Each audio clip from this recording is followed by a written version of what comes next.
क्या परीक्षा का पेपर लीक करने से कोई इसलिए डर जाएगा क्योंकि उस पर 10 करोड़ रुपए तक का जुर्माना लग सकता है? क्या कोई इसलिए डर जाएगा कि उसे 10 साल तक की सजा हो जाएगी? अगर ऐसा होता तो सजाए मौत वाले अपराध चाहे रेप हो या मर्डर अब तक बंद हो चुके होते। लेकिन इसका मतलब क्या सरकार कानून ना बनाए? कानून बनाने के बाद भी अपराध ना रुके तो क्या सरकार कानून में बदलाव ना करे? और अगर कानून में बदलाव कर दिया जाता है, इसे सख्त कर दिया जाता है, और आगे सबसे बड़ी चुनौती क्या होगी? इसे सफलतापूर्वक लागू कैसे किया जाएगा? ये कुछ ऐसे मुद्दे हैं जिस पर सत्ता पक्ष और विपक्ष दोनों को मंथन करना चाहिए था, क्योंकि मुद्दा उन युवाओं से जुड़ा है जिनके बल पर हम विकसित भारत का सपना देख रहे हैं। मुद्दा उन युवाओं से जुड़ा है जो हर घर से जुड़े हुए हैं। लेकिन दुख की बात यह है कि संसद में चर्चा के दौरान हर पक्ष ये साबित करने में जुटा है कि दूसरे के राज में ज्यादा पेपर लीक हुआ करते थे। चलिए आज हम आवाज अड्डा में कोशिश करेंगे कि काम के मुद्दे पर चर्चा हो। नमस्कार, मैं हूं लक्ष्मण राय और इस चर्चा में शामिल होने वाले अपने मेहमानों से आपका परिचय कराऊंगा।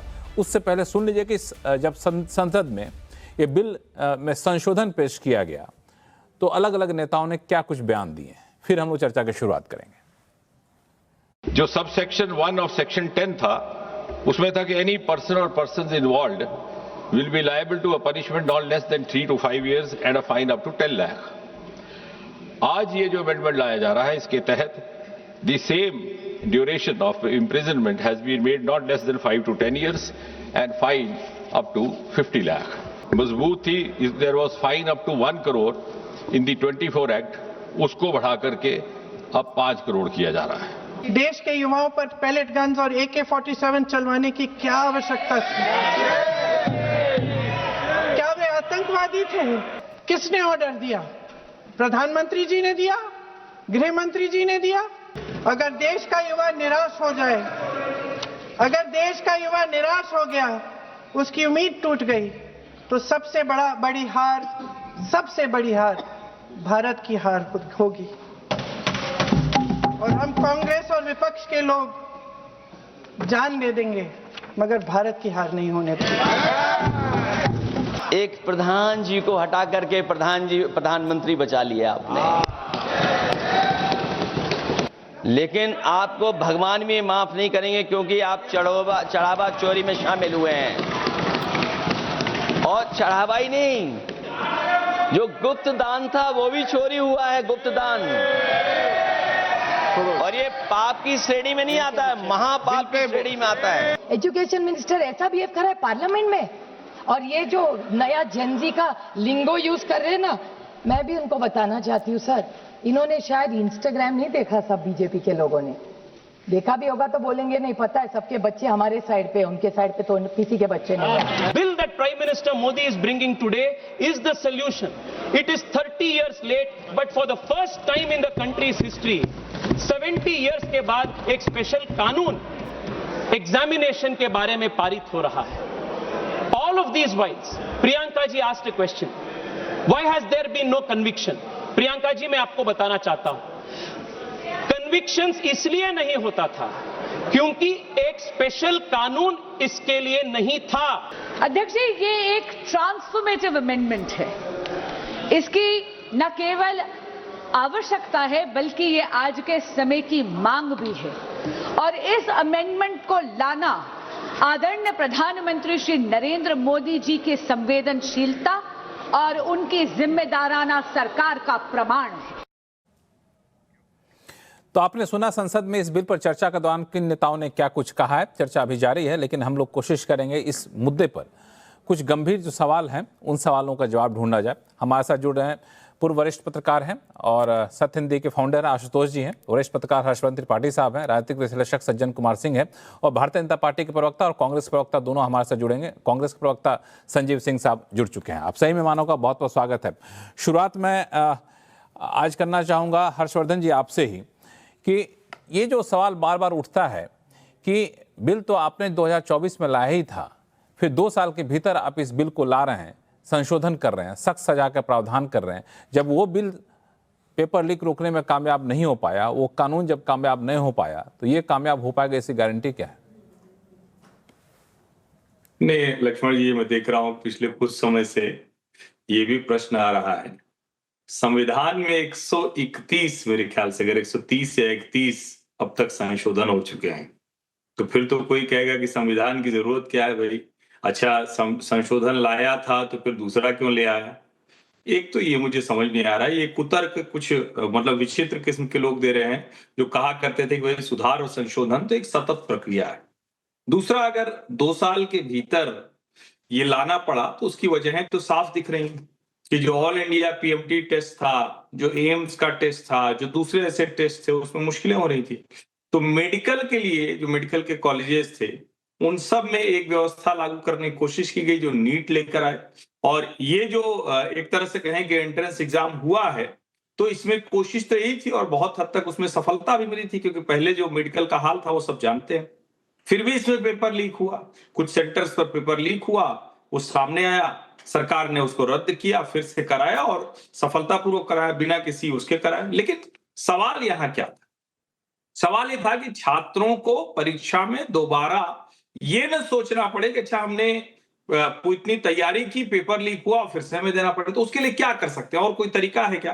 तरीका यही है कि आप कानून लाइए, कानून से आगे उसकी जो लूपहोल्स हैं, जो कमियां हैं, उसको लेकर आप एक समिति बना रहे हैं, जिसमें साफ साफ दिख रहा है नंदन नीलेकणी से लेकर वी कामकोटी जैसे देश के जाने माने विद्वान से लेकर सोमनाथ साहब से लेकर सबको रखा। लेकिन जरा सोचिए कितना, मतलब मुझे नहीं पता कि वो हिस्सा आपने सुना या किसी हमारे साथी ने सुना कि नहीं। प्रियंका गांधी वाड्रा, प्रियंका जी हंस पड़ी खिलखिलाकर इतनी संवेदनशील चर्चा में, गौमूत्र एक्सपर्ट कहकर भारत के आईआईटी के एक निदेशक के बारे में, जो बहुत विद्वान व्यक्ति हैं, कमाल के आदमी हैं, उनको लेकर ये कह दिया। मैं नहीं जानता हूं कि विद्वता में प्रियंका जी और उनका कोई तुलना करने का कुछ है क्या, लेकिन मुझे नहीं समझ में आया कि इतनी संवेदनशील चर्चा में, जहां सिर्फ और सिर्फ इसी पर बात होनी थी, वहां गौमूत्र एक्सपर्ट कहकर वो क्यों प्रियंका जी हंस पड़ी। उसके बाद हंसती रही, उन्होंने बिड़ला जी से भी कहा कि आप तो बड़े गंभीर हैं, थोड़ा हंसिए ना। मतलब मुझे नहीं समझ में आया, इतनी संवेदनशील ये बहस थी। और प्रियंका जी भी शुरू में मुझे लगा कि बड़ी अच्छी बहस कर रहे हैं, जो बातें कर रहे हैं ऐसे ही नेता करता है, कोई कहने की बात तो है नहीं। कानून के अलावा तो चर्चा तो ऐसे ही होगी सदन में। लेकिन क्या इसके अलावा कोई और रास्ता है? जवाब है नहीं। तो इस रास्ते पर कैसे चलना है? जितना बेहतर हो सकता है और जो विपक्ष के भी मन में आए, जो सरकार के मन में आए, वो सब कुछ इसमें शामिल करना चाहिए। छात्रों के भविष्य के साथ खिलवाड़ नहीं हो, चाहे वो केंद्र की कोई परीक्षा हो, चाहे वो राज्य की कोई परीक्षा हो, चाहे दूसरे जो ऐसे मसले आते हैं जिसमें नौकरी से जुड़ा, ये सब मसले उसमें शामिल है। और मैंने एक सुझाव लगातार दिया। आज मैं, क्योंकि आवाज अड्डा इत्मीनान से बात हो रही, तो एक सुझाव दे दूं। मेरा ये मानना है कि ये प्राइवेट एजेंसी को परीक्षा कराने का ठेका पूरी तरह से बंद करना चाहिए। इसके लिए बाकायदा एक डेडिकेटेड एजेंसी हो, जैसे भारत का बजट प्रस्तुत होता है, जैसे नोट छपती है, उस तरह से भारत में परीक्षा कराई जाए और उसमें सभी पार्टियों को सहमत होकर ये कानून बनना चाहिए, जिससे दोबारा हमारे किसी बच्चे को इस पीड़ा से न गुजरना पड़े।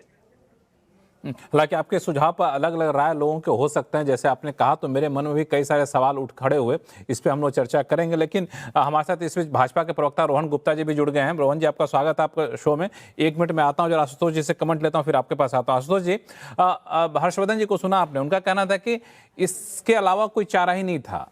आप कानून बनाए हैं, ठीक है, नहीं सही से लागू हो पाए, फिर से अमेंडमेंट कर रहे हैं, तो इसमें किसी को आपत्ति होनी नहीं चाहिए। आपको क्या लगता है कि ये कानून सख्त करने के लिए लाया गया, या फिर छात्रों के मन में जो गुस्सा था, वो गुस्सा को शांत करने के लिए कानून में बदलाव करके सरकार कोशिश की? क्या भरोसा रखिए, भरोसा बनाए रखिए? इस देश का दुर्भाग्य ये है कि यहाँ सिर्फ कानून बनाए जाते हैं, अमल नहीं होता उस पर। इतने कानून इस देश के अंदर हैं, उस पर अगर अमल हो जाए तो ये देश बहुत सुचारू रूप से चलेगा। जब भी कोई समस्या होती है, एक कानून बना देते हैं।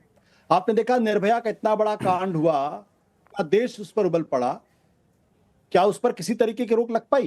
क्योंकि जो कानून बना उसमें आपने फांसी का प्रावधान कर दिया और आपको लगा कि फांसी के प्रावधान के बाद जो है वो सब रुक जाएगा, क्योंकि उस पर अमल नहीं हो रहा। जिन एजेंसियों को अमल करना है वो अमल करती ही नहीं, क्योंकि उनकी ट्रेनिंग भी नहीं हो, भ्रष्टाचार भयानक है। अब मैं आपको 2024 में ले चलता हूं। आज आपने नीलकेनी की एक टास्क फोर्स बना दी। मुझे तो नहीं लगता इसकी कोई जरूरत भी थी, क्योंकि जो राधाकृष्णन कमेटी थी उसने 101 रिकमेंडेशंस दी थी, 101 सिफारिशें दी थी, और उन सिफारिशों पर अगर काम होता, अगर उस पर अमल किया गया होता, तो आज आपको दोबारा किसी कमेटी बनाने की जरूरत नहीं पड़ती और ना ही आपको दोबारा कानून बनाने की जरूरत पड़ती, क्योंकि 2024 में कानून भी बना और साथ ही साथ कमेटी की रिपोर्ट भी आई। और देखिए दुर्भाग्यपूर्ण स्थिति क्या है, राधाकृष्णन कमेटी में न केवल अपनी सिफारिशें दी, बल्कि उनको इस बात का अंदाजा था कि जब भी कोई एक्सपर्ट कमेटी बनती है, वो जो रिकमेंडेशंस देती है उस पर अमल नहीं होता।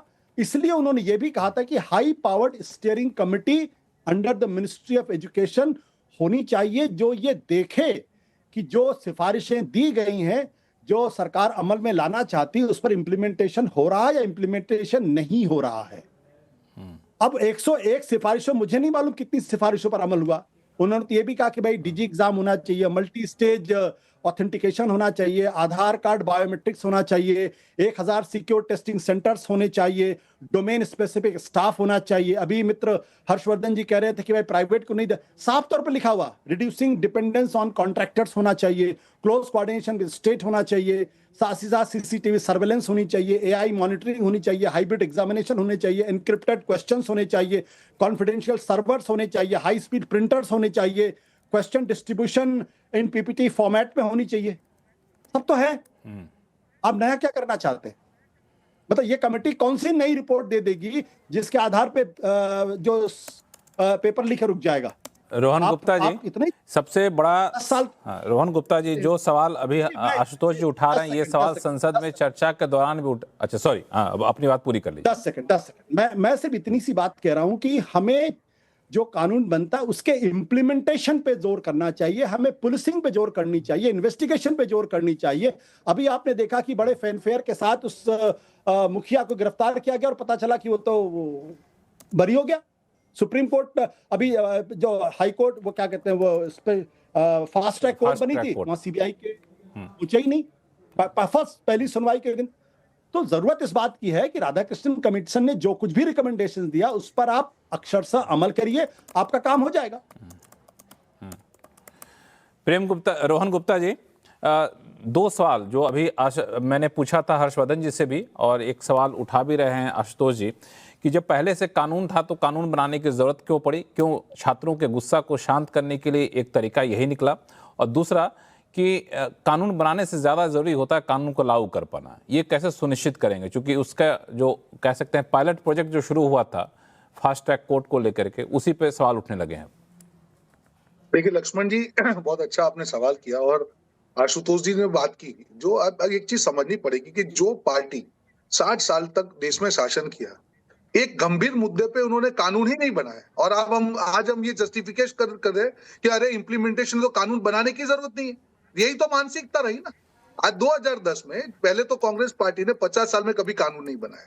2010 में prevention of mall practices in public examination act, ये बिल लेके आया, बिल पास नहीं हुआ। 2010 की मैं बात कर रहा हूँ।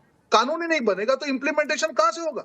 मतलब आप ये कहना चाह रहे हैं कि कोई चीज का हमको कोई चीज रोकनी है क्योंकि इम्प्लीमेंटेशन अभी तक नहीं हुआ है तो हम कानून नहीं बनाएंगे। कानून कब बना लक्ष्मण जी? कानून अभी 2 साल हुए, ठीक है। ये गंभीर मुद्दा है, और ये जो क्योंकि नीट का मुद्दा नहीं है, ये पब्लिक एग्जामिनेशन का मुद्दा है, और टेक्नोलॉजी जैसे जैसे आगे बढ़ती जाती है उसके जो मेजर्स है वो भी चेंज होते जाते हैं। और आशुतोष जी जैसे सीनियर व्यक्ति का ये कहना कि ये कमेटी की जरूरत है, मुझे नहीं लगता है कि ये कहना चाहिए। There is always a scope of improvement. Radhakrishnan committee जब 2024 में बनी, उसके जो 101 जो भी है उसका इम्प्लीमेंटेशन, ये ऐसा नहीं कि एक दिन में इम्प्लीमेंटेशन हो जाएगा, इट्स अ ग्रेजुअल प्रोसेस। और आज इस मुद्दे की सीरियसनेस को समझते हुए अगर कोई हाई पावर कमेटी बनाया गया, उससे बेटरमेंट ही होगा। फिर ये कहना है कि कानून से मतलब ही क्या है जब इम्प्लीमेंटेशन नहीं हो रहा है? अरे ये इट्स अ कंटिन्यूअस इंप्रूवमेंट। अगर 65 साल में किसी ने नहीं किया, अगर हम 65 साल के किसी के पाप धो रहे हैं तो हम क्या गुनाह कर रहे हैं? यही तो सरकार गंभीरता है, यही बीजेपी की गंभीरता है। हमारे लिए सिर्फ एक मुद्दा नहीं है कि चलो ठीक है एक रेजिग्नेशन हो गया या ये कर दिया, प्रेशर हो गया। No, it's a long term process. और इसीलिए प्रधानमंत्री जी ने 3 दिन तक छात्रों से डायरेक्ट संपर्क करके कहा कि बॉस हम लोग अब ये कर रहे हैं, हाई पावर कमेटी भी कर रहे हैं, हम लॉ भी लेके आएंगे। It requires a holistic approach Lakshman ji. 360 degree का अप्रोच होगा, तब इस दूषण को हम, ये माफिया को हम कंट्रोल कर पाएंगे। कांग्रेस के शासन में 150 से ज्यादा पेपर लीक हुए 2004 से 2014। मुझे बताइए किसने अकाउंटेबिलिटी ली? मैं पॉलिटिकल बात करना नहीं चाहता था। आपके शो पे जनरली हम लोग मुद्दे की टेक्निकल बात करते हैं, पर जब बात राजनीति की आई है तो मैं सवाल पूछूंगा। तब किसी ने सवाल क्यों नहीं पूछा? 3 शिक्षा मंत्री थे कांग्रेस पार्टी के, किसी के खिलाफ नहीं हुआ। और जिस प्रकार से आज संसद में ये हाई पावर कमेटी के एक मेंबर का मजाक उड़ाया गया गौमूत्र बोल के, मुझे नहीं लगता है कि प्रियंका गांधी जैसे एक सीनियर नेता के मुंह से ये शोभित था। वो एक बहुत बड़े प्रोफेसर है, उन्होंने संजीव सिंह साहब हमारे साथ हैं। एमएस किया हुआ है।